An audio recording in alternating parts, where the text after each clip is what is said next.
ఒక cinema ticket కొనడానికి కూడా ఆలోచించేవారు ఉన్నారు. ఒక ఓటీటీ సబ్స్క్రిప్షన్ మధ్యతరగతి కుటుంబానికి భారంగా ఉంటుంది. సో మేం మీకోసం వచ్చాం. మా పేరు మా ముఖం మీకు తెలవదు. నేను డబ్బు కోసం రాలేదు, ఫేమ్ కోసం కూడా రాలేదు. సినిమాలు అందరికీ చేరాలని కూడా పేదరికం అడ్డుగా వద్దని అనుకున్నాం. 2012లో ప్రభుత్వం మా సైట్లు బ్లాక్ చేసింది.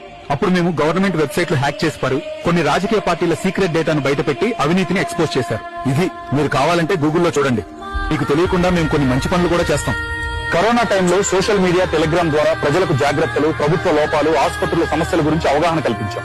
కానీ మేము ఎంచుకున్న మార్గం తప్పు. మీకు తెలుసు, మేము చాలా వరకు ఫేక్ ఇన్ఫర్మేషన్ ఇంటర్నెట్ లో స్ప్రెడ్ కాకుండా అదుపు చేశాం. కానీ ఈ సైబర్ అటాకర్స్ వల్ల మా బ్లాక్ హ్యాట్ హ్యాకర్స్ పరుగు పోతుంది. అక్కడ పట్నాలో ఒక చిన్న ఇంట్లో ఫ్యామిలీతో 22-year-old పర్సన్ ఇతను అదే 12th ఇంటర్మీడియట్ ఎడ్యుకేటెడ్. కానీ అతని కెపాసిటీ చూస్తే మనం ఎవరు